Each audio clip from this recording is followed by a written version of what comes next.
Saya melepas masker, silakan Anda tetap bermasker.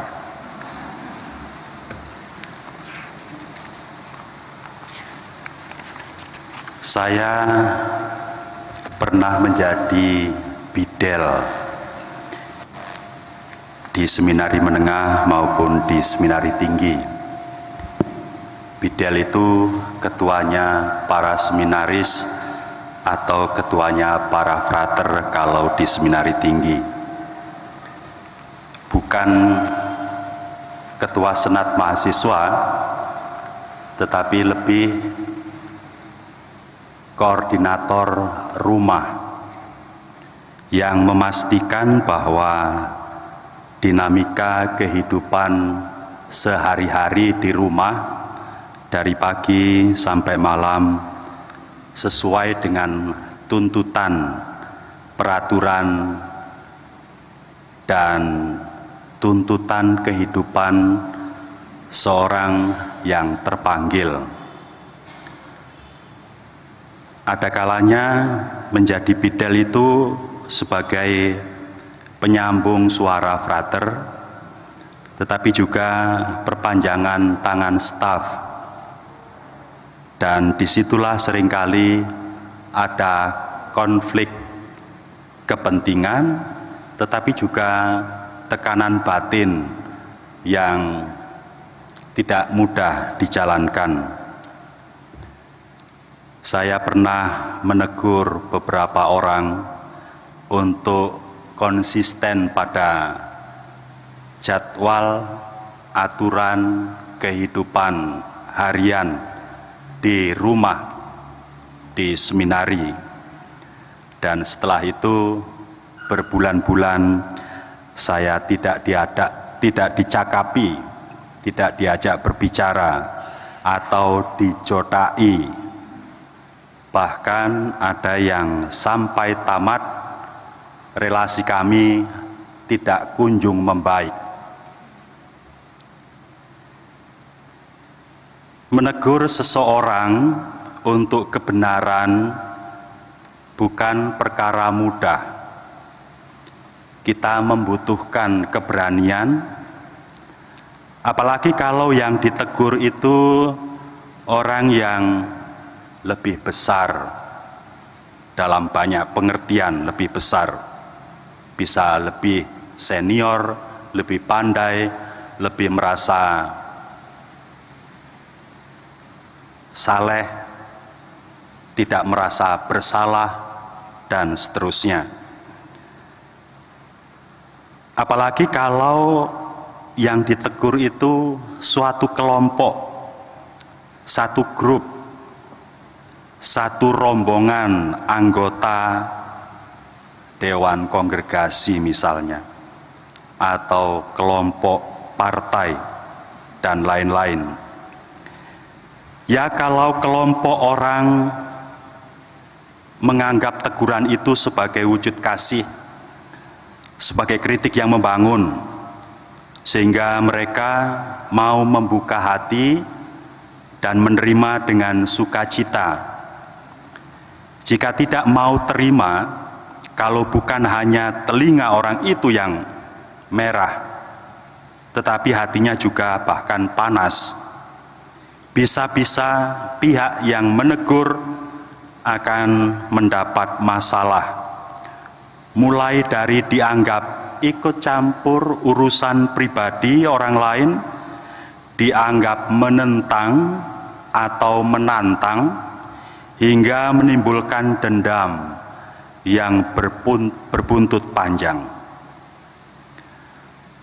Nabi Amos kita dengar dalam bacaan tadi mendapat panggilan dari Tuhan untuk menyampaikan nubuat kepada Israel, teguran agar Israel berjalan lurus.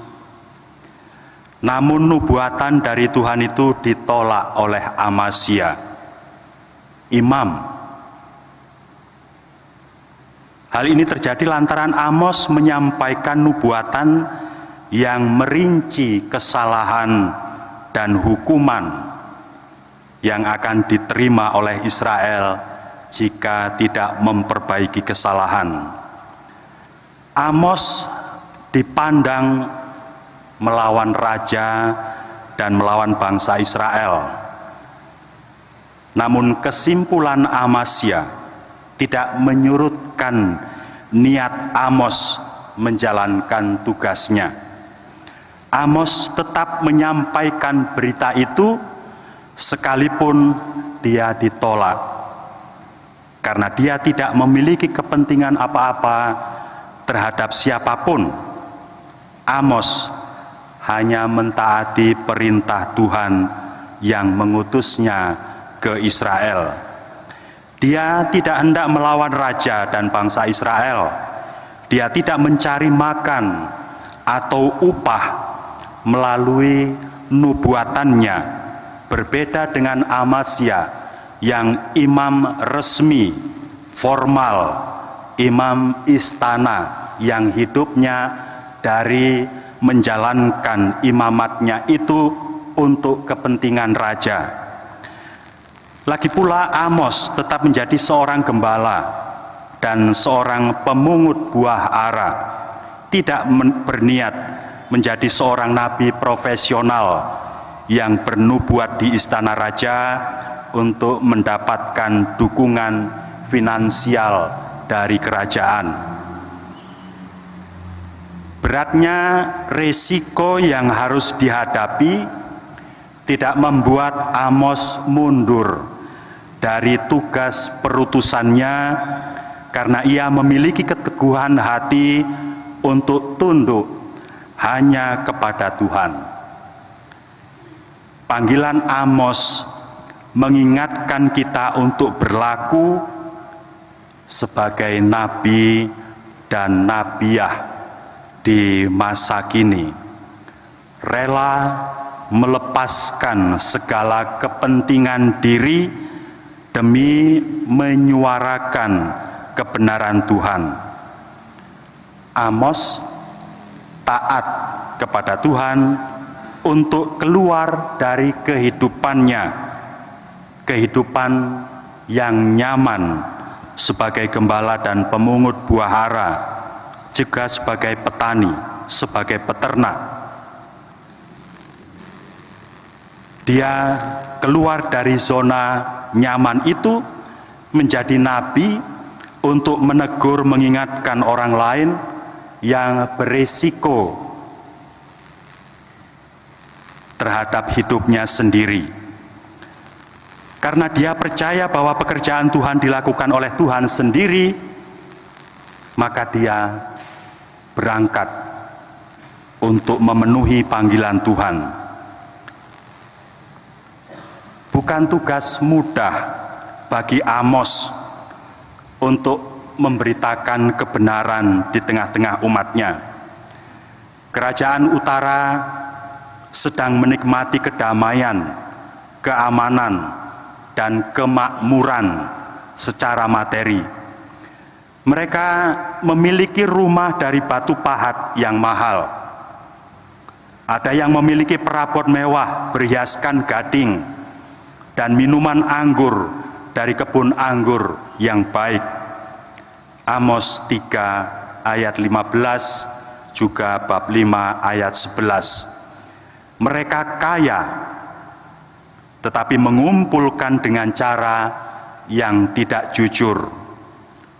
Orang kaya berbuat curang kepada orang-orang miskin. Mereka memeras dan menindas orang-orang miskin. Amos 4 ayat 1. Pedagang mengecilkan Eva, membesarkan Sikal, dan berbuat curang dengan raja palsu. Mencurangi pembeli dalam hal jumlah barang yang mereka jual. Harganya kelewat tinggi tetapi mutunya buruk. Habis-habisan memeras kaum miskin. Akhirnya orang-orang malang itu terpaksa menjual diri sebagai budak. Selanjutnya para pedagang itu membeli mereka seharga sepasang kasut Para penegak hukum adalah teman sekongkol mereka dalam melakukan kejahatan. Di gerbang kota, tempat kasus khusus pengadilan ditangani, para hakim mengambil uang tutup mulut dan mengesampingkan orang-orang miskin. Bukannya melindungi kaum miskin, para hakim malah mengkhianati mereka demi suap. Amos 5 ayat 10 dan 12. Para imam bahkan melakukan hal yang sama, tidak menjadi wakil Tuhan di tengah-tengah umatnya. Khotbah-khotbahnya yang disampaikan mereka bukan untuk menyenangkan hati Tuhan dan mengembalikan umat pada jalan yang benar, melainkan untuk hanya menyenangkan hati raja, para pembesar, dan orang-orang kaya. Firman Tuhan sudah dimanipulasi sedemikian rupa. Mereka tidak melayani Tuhan, melainkan perut mereka sendiri, seperti yang dilakukan oleh Imam Amasya. Bukannya menyatakan kebenaran kepada umat Tuhan, Amasya justru meninabobokkan umat Israel dan raja untuk terus berbuat dosa. Tetapi Amos, ia menyampaikan pesan dari Tuhan dengan tegas, tanpa pandang bulu, kepada semua umat, kepada imam, dan kepada raja, bahwa mereka akan segera menerima penghukuman jika tidak bertobat. Amos, hamba Tuhan yang tegas dan yang jelas menyingkapkan ketidakadilan sosial dan kemerosotan moral kaum penguasa. Ia tidak peduli dengan siapa ia berhadapan. Yang ia tahu adalah melakukan, menghidupi panggilan Tuhan dan menyenangkan hatinya. Mari kita, terutama para saudari yang akan mengikrarkan prasetia pada hari ini, mari kita siap seperti Amos. Apapun yang Tuhan ingin kita kerjakan, entah kita harus pindah kerja, pindah komunitas,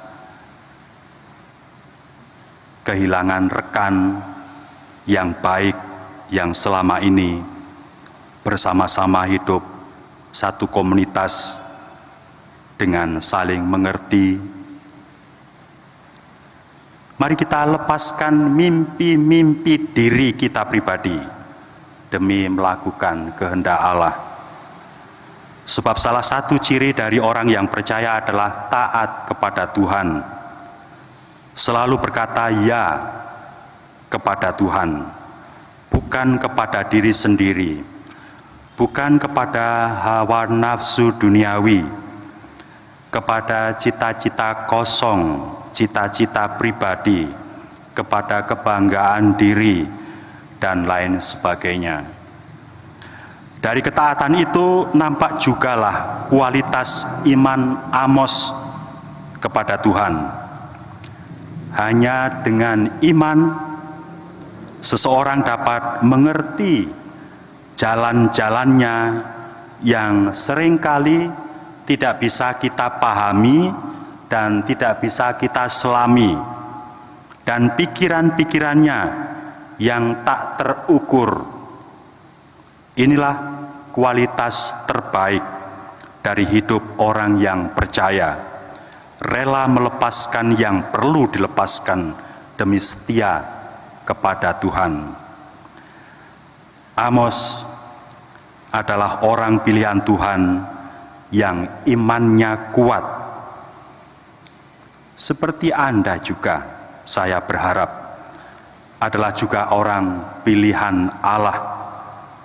Namun Anda harus ingat bahwa kita tidak dapat menyenangkan hati Allah hanya dengan mengucapkan janji, hanya dengan berdoa. Yesus menyembuhkan bukan hanya hati, bukan hanya memberi hiburan, tetapi Yesus juga menyembuhkan raga orang yang menderita. Yesus menyembuhkan jiwa dan raga para murid yang datang kepadanya, para pendengar, bahkan orang asing yang mungkin tidak akan mengikuti Yesus di kemudian hari pun setelah disembuhkan atau ditolong. Itulah juga panggilan kita, menyembuhkan jiwa dan raga, menolong orang yang lemah, miskin, tersingkir, menghadirkan kerajaan Allah, menuntun manusia kepada kebenaran dan keselamatan. Semoga kita sungguh menjadi rambu-rambu yang jelas bagi siapapun yang bersama hidup dengan kita. Kita sakramen keselamatan bagi semua orang. Tuhan memberkati kita. Amin.